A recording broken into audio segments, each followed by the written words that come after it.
Hey, this is Jack Downs with a little rundown of the things that were going to be covered in class in JOU 127 today, Thursday, September 8th, for anybody who can't come to class, probably because of COVID or one thing or another.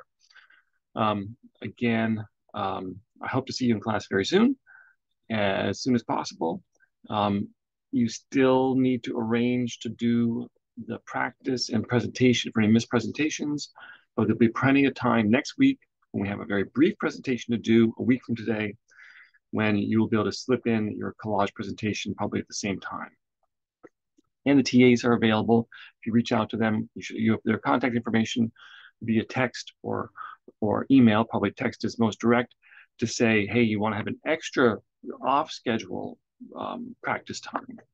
Uh, Finally, about practice times, there's been a little confusion.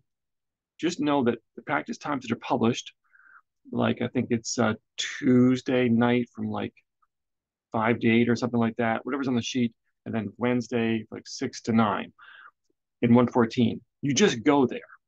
You don't um, have to make a schedule with them. You just go there and wait your turn and work with the TAs, and then someone else will take a turn, and you go back and take another turn, and so on.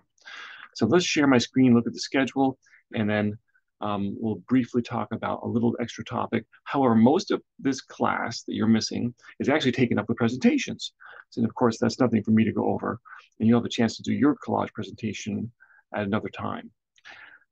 So I'm going to share my screen and just look at the schedule and say that yes, today on the 8th, the 8th is the collage presentation. And the quotation presentation is going to be assigned. That's what I'm going to talk to you about. It says if time, ethics, and more. I might include in the email I send you an attachment, which is the ethics handout, but I don't think I'm going to get to that in class today. So don't worry too much about that, although you could review it. Do this class. Whenever you do come to your presentation, you need to bring your rubric to class, but you won't be there in this class. And the collage presentations will be what we do. Let's do next class. I'm asking you to read chapter 5. So we move one more chapter ahead. That, of course, means work in the study guide too. And then it says, create the list of questions for the advisor interview. Well, yes, that's not like due on paper yet. The thing is not due until the 22nd, but you should move ahead on your own with that advisor interview. And then it says, work on the quotation presentation, which will be presented in class a week from today, a week from Thursday. So it'll be next Thursday. You'll be present that in class. And if you miss the collage, you'll probably do that same day also. There might be a little time on the Tuesday if you want to jump ahead, don't want to do them at the same time, but Thursday probably best, but we'll see. So there is that. Okay, what's this quotation presentation? Well, I'm going to attach for you the rubric. Now, it'll probably be easiest for you to get the rubric when you come back, and I'll give you an on-paper copy. However, this will allow you to see how it's set up and what you'll be graded on, which is very similar. You'll also notice that the quotation presentation has no time on it because it is extremely brief, and that's okay. It's meant to be. Now, let's say you get back from being ill or being out late in the week or early next week, and you do schedule some other time to go and meet with and practice with a TA, and you decide maybe you want to even jump ahead and practice the quotation presentation. Okay, good. But you don't have the on-paper rubric yet to get signed. Well, and I can stop my sharing now. Let's stop the share. Well, that's okay. You can just have the TAs write a note on a piece of paper, and then later you can staple that to the rubric when you actually do the presentation. So yes, that will count still. The documentation, and the TAs will remember. We can transfer to the other sheet or so on. So the fact that you didn't have the rubric during the presentation practice doesn't mean that it somehow doesn't count. No, have them write it up, note on a piece of paper, and so you'll just attach that, and that will be the proof. That's all you need. Okay, not the quotation presentation. You saw the rubric.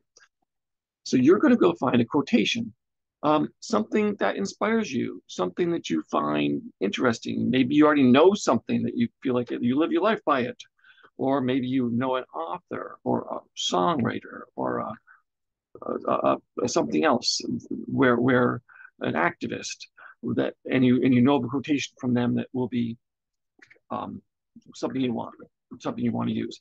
However, if you don't, Then just go online and search for interesting quotations or quotations about fill in the blank, quotations about success or quotations about struggle or quotations about whatever. And you'll get a whole list of possible quotations.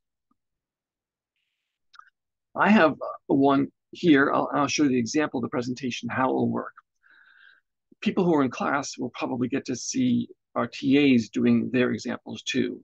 Maybe there'll be some left doing it on Tuesday next week, but you'll get the idea.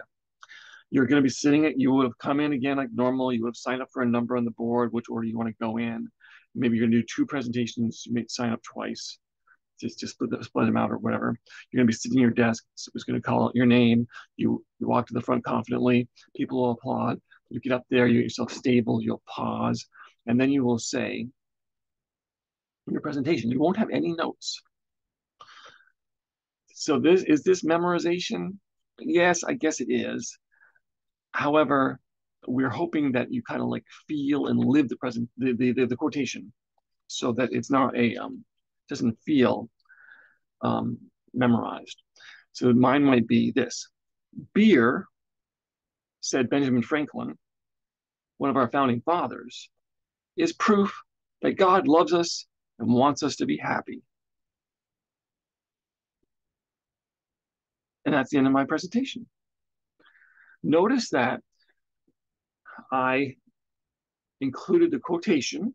The quotation is, beer is proof that God loves us and wants us to be happy. And I included attribution. I said, Benjamin Franklin said Benjamin Franklin. I also included a brief description. I said, Benjamin Franklin, a founding father. And I could have said a little more. A founding father of the United States, inventor, philosopher, and founding father Benjamin Franklin, or so on. If your person that the quotation is coming from is not extremely well known, you may need to say a little more.